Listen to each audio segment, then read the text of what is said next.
Well, in case you haven't heard, it's not just President Obama and Jeb Bush storming Europe this summer. Next week, it's the First Lady's turn. In fact, all of the Obama girls are headed on a big European trip with a departure scheduled for next week. And joining me right now for an in-depth look at the summer tour is Judy Kurtz from the Hill's In the Know blog. It's great to talk to you, Judy. Great to talk to you as well. All right, so it's off to London, Milan, and Vicenza, and Venice, we think, too. But Judy writes in her column that while in London, Mrs. Obama will get the word out about the Let the Girls Learn initiative, an effort to help young women around the world attend secondary school and complete their education. So is this an official business trip for the Office of the First Lady? It is. The First Lady's office made it very clear that this is going to be an action-packed schedule while she's abroad, although she is bringing her daughters and her mother as well. But at every stop, it's like a checklist for her different initiatives. At her stop in London, she's going to be talking about her Let's Move anti-childhood obesity initiative. Another stop, she's going to visit American service members in Vicenza for her Joining Forces initiative. And then she's also going to make another stop in Milan to talk about Let Girls Learn, which is her initiative to get girls to finish their secondary education. Now, we're showing video right now of her past trip to Asia, and at the time there was some consternation, I guess, by the White House press corps because they were along for the ride, but they didn't really have access to the First Lady to ask her any questions about what she was doing. She was also meeting, I should mention and clarify, with leaders in China. Is she going to be doing anything like that, and will the White House press corps have any access to promote her good works?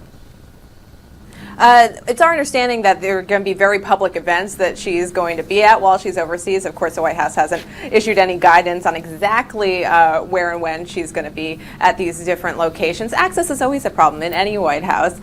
Journalists always want more. The White House typically doesn't want to give as much, so it's always an issue no matter what administration you're dealing with.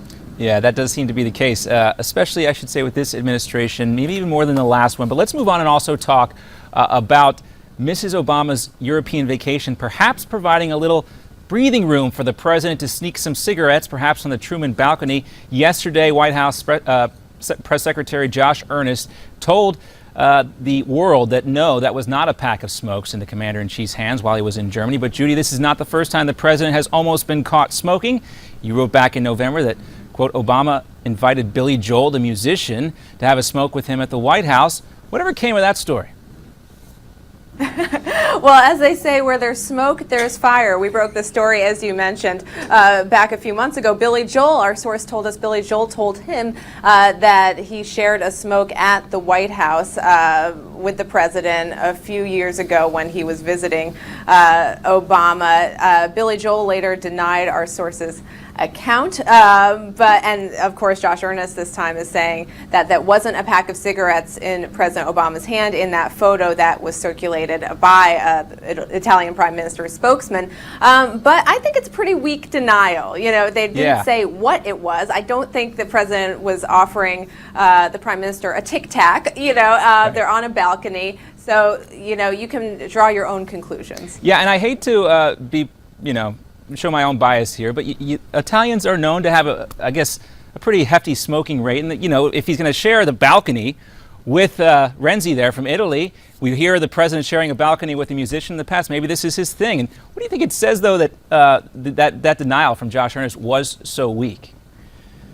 Well, I also think it's a little odd that Earnest said that it definitely wasn't cigarettes that President Obama was holding, but then later he said he hadn't consulted President Obama about what he was holding or about the cigarette issue. So how does he know it wasn't cigarettes? I think, as I mentioned, I think it is a weak denial on the White House's part. Well, we know the president said he quit smoking because he was scared of the First Lady. I wonder if she was doing the old hand smell test on him after he got back from his trip to Italy. Judy Kurtz, thanks so much for being with us. You can find her on Twitter at Judy Kurtz and also at thehill.com. Make sure you check out the In the Know blog if you enjoy the scuttlebutt in Washington. Judy always has the best scoops. Great to have you with us, Judy.